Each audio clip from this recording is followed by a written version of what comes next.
Hello everybody. If you want to read all the stories in full, please go to www.steveuk.blog. Thank you. Short Story 607, The Seaside Souvenir, Homphones 3, Intermediate. It had been a long, lonely trip for Bella. She'd been on the road for weeks, trying to find a new sense of purpose. Her journey brought her to a small coastal town, nestled around a picturesque bay. As she walked the main street, her attention was caught by a brightly colored bazaar. Stepping inside, she was overwhelmed by the truly bizarre assortment of goods, from antique trinkets to shimmering silks. She paused at one stall to admire a single, perfectly ripe berry. She had half a mind to buy it, but decided to save it to bury in her memory garden back home. Just then, a man approached her. "You have to be careful with those," he said with a kind smile. "I once saw a wasp get tangled in a little girl's hair. I thought it was going to be a disaster, but a tiny little bee flew in and helped untangle it. It was a miracle." His name was Bay, and he introduced himself as the owner. He was handsome, her late beau would have approved, and wore a finely crafted bow tie. He seemed to know everything about the town. After a short conversation, he offered to show her the local sights. Their walk took them past the main square, where a giant, metal bell rang out the hour. The sound was so loud it felt like it registered as a full bell on some unseen scale. They eventually found themselves on a stretch of secluded beach, framed by a towering beech tree. The sun was warm, and the only sound was the steady beat of the waves against the shore. They spoke of everything. He asked her about her travels, and she admitted she had been looking for a sign to stay. He told her about a friend who had passed, and how they had placed a single glass of beer on his empty beer as a final toast. She felt a new kind of energy in his presence, a powerful feeling she had not felt in years. He confessed he loved to cook, and she laughed as he explained his grandmother's secret recipe for pickled beetroot with a special kind of bean. As the sun began to set, she knew what she had to do. This was the sign she had been waiting for. She would stay. Vocabulary notes. Picturesque. Definition: adjective, visually attractive, especially in a charming or quaint way. It's a word often used to describe natural scenery or a beautiful town. Example: a small coastal town, nestled around a picturesque bay.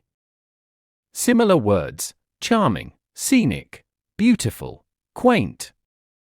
Bizarre. Definition: adjective, very strange or unusual, sometimes in an interesting or humorous way.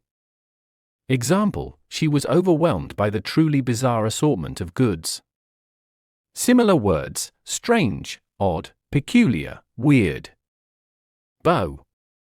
Definition: noun, a boyfriend or male admirer. This word is a bit old-fashioned and is used in a slightly romantic context. Example: her late beau would have approved.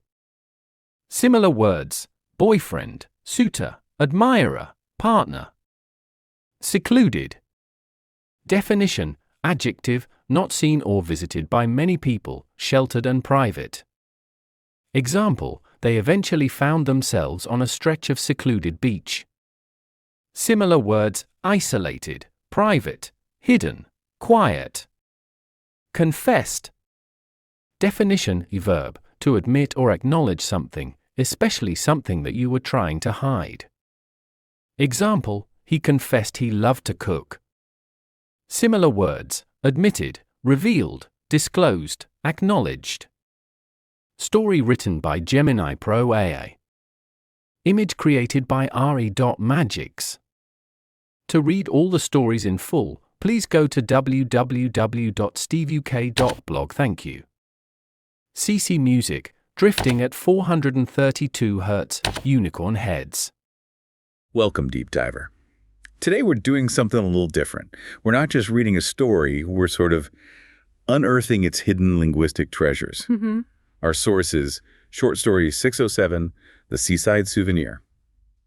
It follows Bella, who's looking for something new in this really picturesque coastal town. Right. And our mission here, if you will, is to explore a really key linguistic thing, homophones. You know, those words that sound identical, but mean completely different things. And they're like hidden all through Bella's adventure. It's fascinating how they work. Okay, so let's jump in. Bella gets to this town. It's been a long trip. And she sees this place the story calls a brightly colored bazaar. Bazaar, like a market. Okay. Exactly. But then she steps inside and the description shifts. Suddenly it's a truly bizarre assortment of goods. Bizarre as in strange. Wow. Okay, straight away. Right, bizarre and bizarre sound the same, totally different vibe. That's a perfect first example. It makes you stop and think, doesn't it? Pay attention to the context. It really does. And then just moments later, she stops at a stall, sees this single perfectly ripe berry. Like a fruit. Yeah. And she thinks about buying it, but decides instead to just remember it, to mentally bury it in her memory garden. Oh, nice. Bury the fruit and berry to put in the ground, or in this case, memory. Very clever. It adds this subtle layer to her thoughts. It does. So while she's there, the owner, Bay, comes over. He's described as handsome, and Bella thinks her late beau would have approved. Beau. Okay, like an old-fashioned word for a boyfriend. Exactly. And then right after that, it mentions his finely crafted bow tie. Beau and beau. Again, same sound, different things. One's a person, one's an accessory. Language is playing tricks. It really is.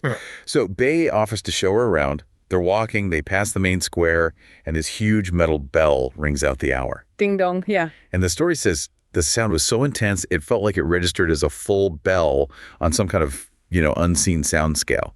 Ah, okay. So bell, the object, and bell, the unit of sound, like in decibel. That's a slightly more technical one. Yeah, it is. Then they reach this secluded beach, very private, quiet. Picturesque setting. Totally. And right there, framing the beach, is this big beech tree. Beach and beach.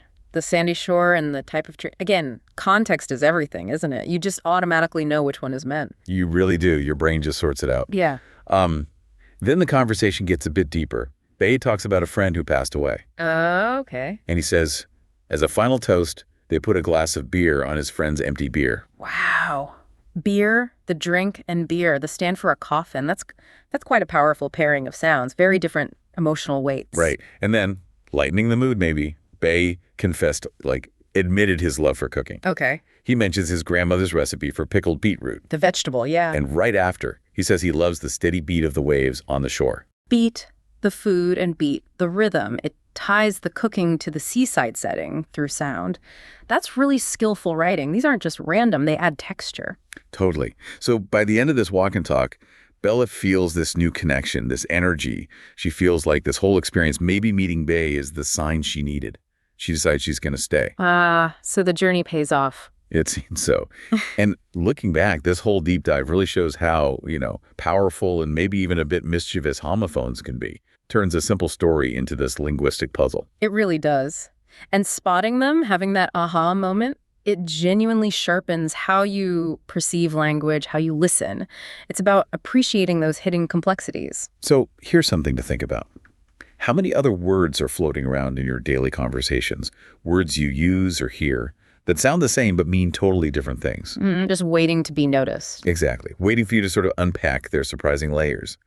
What fascinating sound-alikes might you discover next? It makes you listen a bit differently, doesn't it? It certainly does. Well, thank you for joining us on this deep dive.